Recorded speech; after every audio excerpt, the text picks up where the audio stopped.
Layanan penukaran uang rupiah pecahan kecil secara drive-thru mulai Senin pagi dibuka oleh Bank Indonesia. Penukaran uang secara drive-thru ini untuk mencegah antrian terlalu lama dan masyarakat bisa tetap terlayani meski masih pandemi COVID-19. Penukaran uang pecahan baru atau uang rupiah pecahan kecil secara drive-thru oleh Bank Indonesia Malang dibuka di halaman parkir salah satu universitas di Kota Malang. Dibuka mulai hari ini hingga 28 April mendatang. Warga yang ingin menukar uang cukup mendaftar melalui aplikasi Pintar, kemudian mengisi biodata dan datang menunjukkan KTP serta bukti pendaftaran. Perharinya, layanan dibatasi untuk 300 orang. Sementara jumlah maksimal yang bisa ditukarkan yakni Rp3.800.000 untuk masing-masing uang pecahan sebanyak 100 lembar. Kepala Kantor Perwakilan Bank Indonesia Wilayah Malang Samsun Hadi mengatakan, pemilihan layanan secara drive-thru ini sebagai penyesuaian karena masih pandemi, sehingga masyarakat bisa tetap terlayani namun tidak perlu antri terlalu lama. Penukaran uang pecahan secara resmi ini sekaligus mengajak masyarakat tidak menukarkan uang di tempat yang tidak resmi, karena beresiko uang palsu serta jumlah yang tidak sesuai. Sementara Putri, salah satu warga yang ikut menukar uang mengaku senang, karena dengan penukaran uang secara drive-thru dapat memudahkan dirinya. Selain itu waktunya bisa disesuaikan dan ia tidak perlu antri terlalu lama. Selain secara drive-thru, penukaran uang pecahan ini juga bisa didapatkan di 108 loket perbankan bank umum dan 39 BPR di wilayah Malang Raya, Pasuruan, dan Probolinggo. Untuk memenuhi kebutuhan masyarakat selama Lebaran, BI Malang sendiri menyiapkan uang kartal sebesar Rp4,6 triliun. Ya, mulai tanggal 25, 26, 27, 28, 4 hari ada penukaran pertama drive-thru di sini tempatnya selama 4 hari. Jadi kita layanin masyarakat setiap hari 300 orang penukar ya. Tapi memang dia harus karena mitigasi kita masih Covid, pendaftarannya harus pendaftaran dan aplikasi Pintar. Jadi tidak bisa ujug-ujug datang ke sini tanpa mendaftar lewat aplikasi. Karena ini filter kita untuk masih mitigasi buat khawatirnya nanti lebih. Kita kan masih belajar dari penyesuaian kondisi yang ada gitu ya.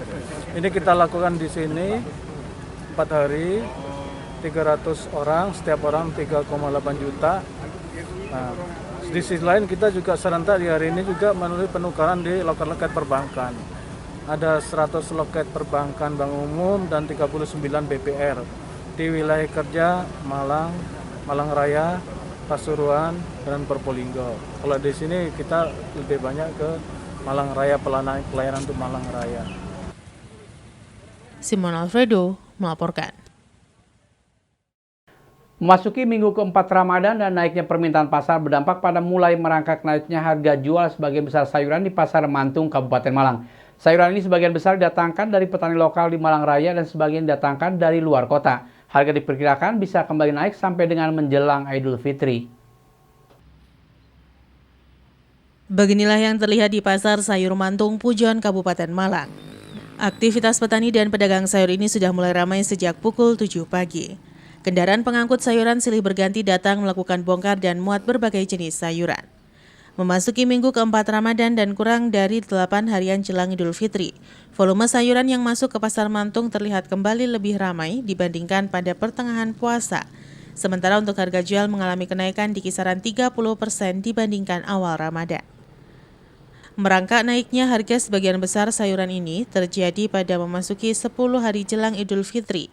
Diduga karena ada peningkatan permintaan dan sayuran ini sebagian didatangkan dari petani lokal dan sisanya dari luar kota. Beberapa jenis sayuran yang mengalami peningkatan diantaranya kubis di atas 3.000 per kilogram, wortel di atas 4.000, sementara untuk bawang pre masih relatif stabil. Dan masih banyak jenis sayuran lainnya yang mengalami kenaikan harga di kisaran 30%. Menurut salah seorang petani sekaligus penjual menjelaskan, harga jual sayuran mengalami kenaikan harga sejak beberapa hari yang lalu dan diperkirakan akan naik kembali sampai menjelang akhir Ramadan. Di lokasi aktivitas pedagang dan pembeli terlihat lebih ramai sejak pagi dibandingkan beberapa hari sebelumnya. Antrian kendaraan pengangkut sayuran memenuhi area pasar. Tidak hanya itu, petani dengan menggunakan sepeda motor masuk ke pasar dengan membawa berbagai jenis sayuran. Diperkirakan pasar akan semakin ramai pada beberapa hari menjelang Idul Fitri. Ramai apa gimana? Ramai.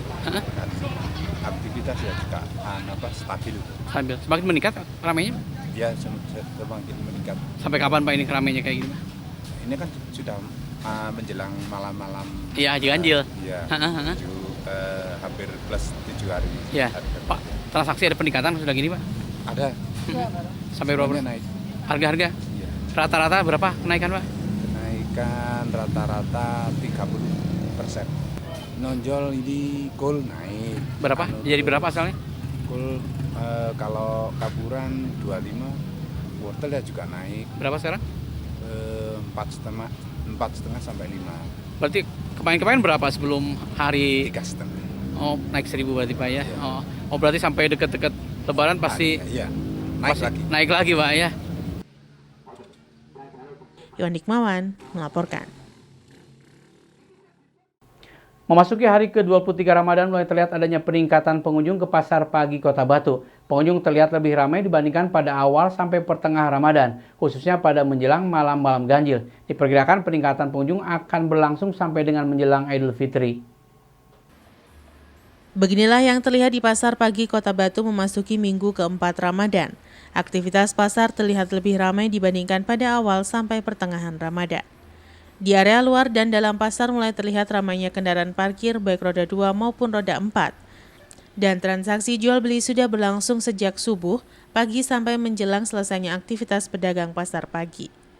Sementara untuk harga kebutuhan seperti ayam potong dan daging ada peningkatan jumlah pembeli, khususnya pada malam-malam ganjil, tetapi untuk harga masih belum ada lonjakan yang signifikan. Untuk harga daging ayam masih di kisaran Rp36.000 per kilogram dan daging sapi di kisaran harga Rp115.000 per kilogramnya. Menurut salah seorang pedagang pasar menjelaskan, memasuki minggu keempat tepatnya pada malam-malam ganjil, pengunjung terlihat lebih ramai dan sempat ketersediaan ayam potong agak sulit. Dan berharap pada Ramadan tahun ini pasar bisa semakin ramai dan harga bisa relatif stabil sehingga akan meningkatkan kunjungan pembeli. Di lokasi dalam dan luar Stadion Berantas Kota Batu terlihat aktivitas pasar masih berlangsung normal. Belum terlihat peningkatan pengunjung pasar yang signifikan dan pasar masih dalam kondisi kondusif dan lancar. Hanya saja akibat hujan turun dalam beberapa hari terakhir, kondisi jalan di dalam pasar terlihat sedikit becek dan cukup mengganggu pengunjung pasar. Setelah Ini kan malam selikur ya? Iya, malam selikur ya, betul. Udah selesai malam selikur Ya. itu mau malam selikur itu rame.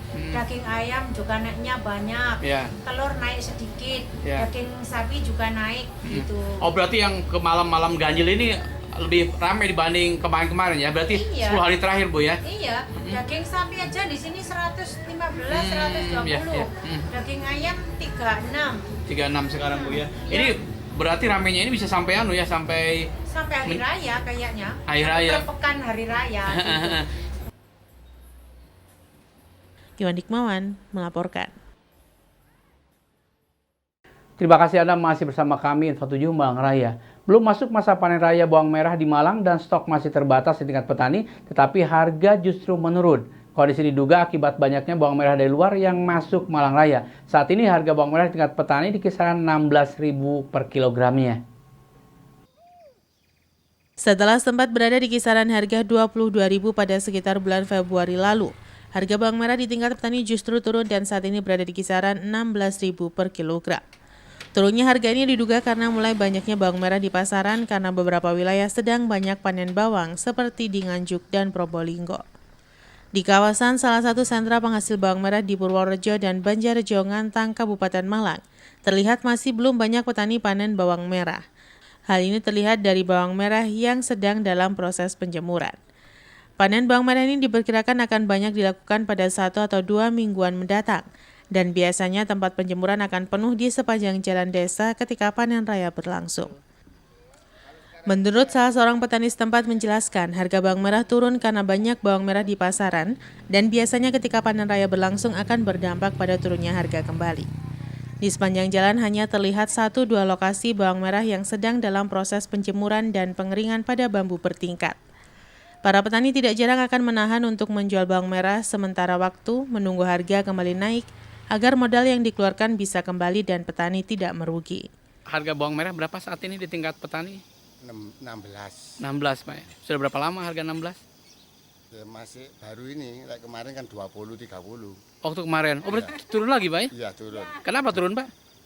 Karena sama itu loh, dari Nganjuk, dari Oh, panen dari luar juga Pak ya. ya.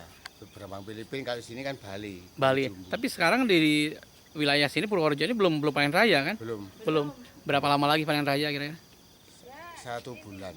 1 bulan lagi. Ya. Pak, kalau panen raya gimana harganya biasanya tingkat petani? Turunnya Ya, nggak mesti Om. rata-rata biasanya? Rata-rata ya kalau buat winian di sawah itu ya masih 30 bareng. Untuk benih, tapi kalau untuk dijual ke di bawah. Dari bakul ini sekarang belinya 16. Oh, 16. Iya. Iya, kalau pas Dari panen petani, raya kan iya. biasanya turun, Pak. Iya biasanya turun. Sampai berapa biasanya kalau turun? Di kisaran berapa biasanya? Kira-kira kalau turun tuh kalau dari Nganjuk, dari dari Masuk? sana loh. Mm-mm. Dari Probolinggo itu biasanya turunnya harganya cuma 12. Oh, di sini berarti ya, di tingkat petani 12 berarti ya, yang kering, Pak ya? Ya yang kering. Oh. Iwan Hikmawan melaporkan. Membantu menyediakan kebutuhan akan air bersih bagi warga Dusun Sumber Gentong, Desa Kelepuh, Kabupaten Malang, Baitul Mal Hidayatullah atau BMH membangun sumur bor dan mengalirkan air bagi warga setempat. Adanya bantuan sumur bor dari BMH ini disambut senang warga masyarakat karena dapat mengatasi krisis air bersih yang mereka alami selama bertahun-tahun. Pembangunan sumur bor di Dusun Sumber Gentong, Desa Kelepuh, Kecamatan Sumber Mancing Wetan, Kabupaten Malang, yang selesai dibangun, akhirnya pada minggu kemarin diresmikan oleh manajer Baitul Mal Hidayatullah atau BMH Lukmanul Hakim. Pada peresmian sumur bor ini selain dihadiri oleh warga di Dusun Sumber Gentong, juga dihadiri oleh sejumlah tamu undangan, yakni Dr. Imam Muhajirin Al-Fahmi, pendiri Nusantara Gilang Gemilang, serta Kepala Desa Kelepuh. Manajer BMH Lukmanul Hakim dalam sambutannya mengatakan bahwa bantuan sumur bor yang dibangun di TPQ Darul Quran ini merupakan wakaf dari keluarga Ibu Sri Suharti yang disalurkan melalui BMH Malang. Ditambahkan oleh manajer BMH bahwa bantuan sumur bor ini juga merupakan teladan dari Rasulullah yang mampu menyediakan air bersih bagi warga yang dilakukan oleh sahabat Nabi Utsman bin Affan. Dari teladan inilah sehingga BMH menyediakan air bersih bagi warga di daerah yang kesulitan air bersih, salah satunya di Dusun Sumber Gentong. Sejauh ini BMH sendiri telah menggulirkan 7 sumur di Malang Raya. Manajer BMH sendiri juga berharap dengan bantuan sumur bor di Dusun Sumber Gentong dapat mengatasi krisis air bersih yang dialami warga setempat. Alhamdulillah, memang program kami ini berawal dari dulu zaman Rasulullah. Waktu itu setelah Rasulullah mangkat, kemudian ada khalifah. Nah, khalifah yang ketiga ini yaitu di zaman Utsman bin Affan. Ya, waktu itu ada kesulitan air. Nah, kesulitan air karena kesulitan air itu bersuci itu sulit, makanya ada salah satu warga Yahudi ada sumur, maka sumur itu singkat cerita dibeli oleh khalifah yang ketiga yaitu Utsman bin Affan. Dan alhamdulillah sumur bor itu waktu itu setelah dibeli oleh khalifah ketiga Utsman bin Affan, alhamdulillah sampai saat ini sumur itu bisa dimanfaatkan oleh masyarakat luas. Nah, dari sejarah itu maka kami di Baitul Mal Hidayatullah kita gulirkan program sumur bor.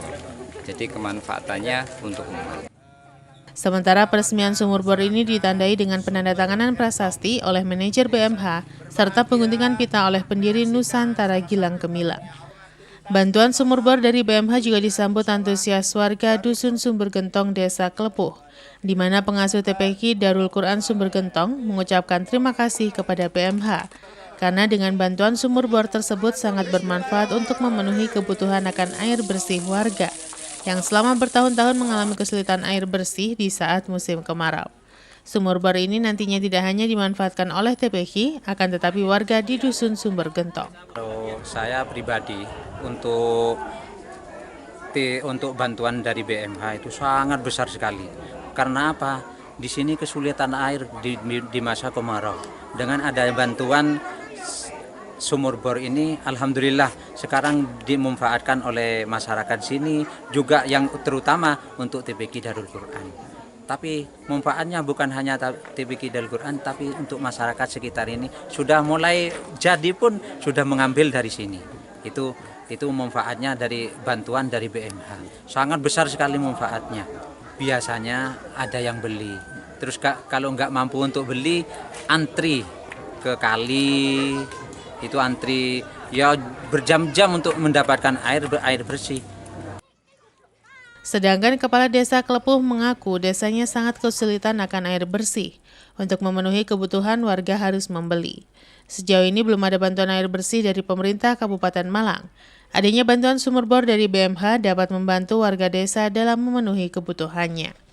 Sementara selain peresmian sumur bor, BMH juga menambahkan bantuan sembako kepada kaum duafa di Dusun Sumber Gentong, Desa Klepuh, Kabupaten Malang.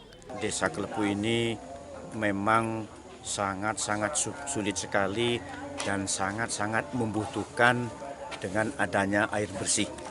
Sebab beberapa warga kami, di antaranya yaitu di Dusun Sumber Gentong, di Dusun Tetelan Klepuh, Kerajaan, ini adalah apabila itu mengambil air jaraknya itu kurang lebih bisa 1 kilo atau lebih atau 500 meter juga yang agak dekat.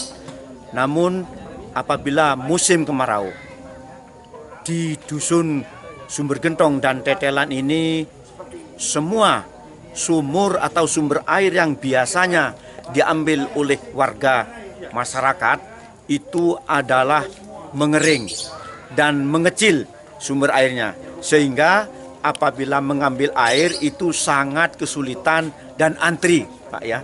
Antri itu sampai malam hari untuk mendapatkan sedikit air bersih untuk kebutuhan dasar yaitu minum, wudhu, dan lain-lain sebagainya. Simon Alfredo melaporkan. Terima kasih Anda masih bersama kami, Info 7 Malang Raya. SDK Santo Yusuf II Kota Malang kembali menggelar KidFest kedua tahun 2022. KidFest kedua ini untuk meningkatkan kemampuan dan kreativitas siswa di bidang seni.